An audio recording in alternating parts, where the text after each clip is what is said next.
মাত্র ৭ দিনের পরিচয়ে প্রেম, তারপর বিয়ে। কিন্তু স্বপ্নের মতো শুরু হওয়া সেই বৈবাহিক জীবনই অল্প সময়ে পরিণত হয় দুঃস্বপ্নে।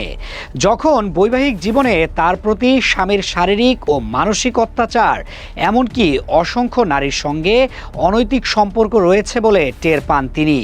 আর তারপর এমন এক পদক্ষেপ নিলেন সাবিহা, যাতে করে চাঞ্চল্য ছড়িয়েছে গোটা রাজশাহী পুলিশ মহলে।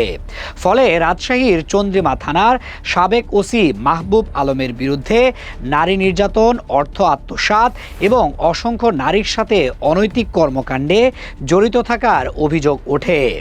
সাবিহা আক্তার তার লিখিত অভিযোগে দাবি করেন, বিয়ের পর থেকেই তিনি নিয়মিত শারীরিক ও মানসিক নির্যাতনের শিকার হচ্ছিলেন।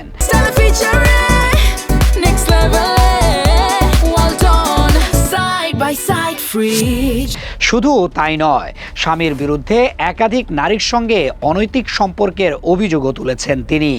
জানা গেছে, মাহবুব আলমের এটি চতুর্থ বিয়ে এবং আগের সম্পর্কগুলোতেও নানা বিতর্কের ছায়া ছিল। অভিযোগে বলা হয়েছে, এই সম্পর্কগুলো গোপন রাখার পাশাপাশি সাবিহাকে নানা ধরনের মানসিক চাপে রাখা হতো, যা ধীরে ধীরে অসহনীয় পর্যায়ে পৌঁছায়। ঘটনাটি প্রকাশ্যে আসতেই নড়েচড়ে বসেছে পুলিশ প্রশাসন।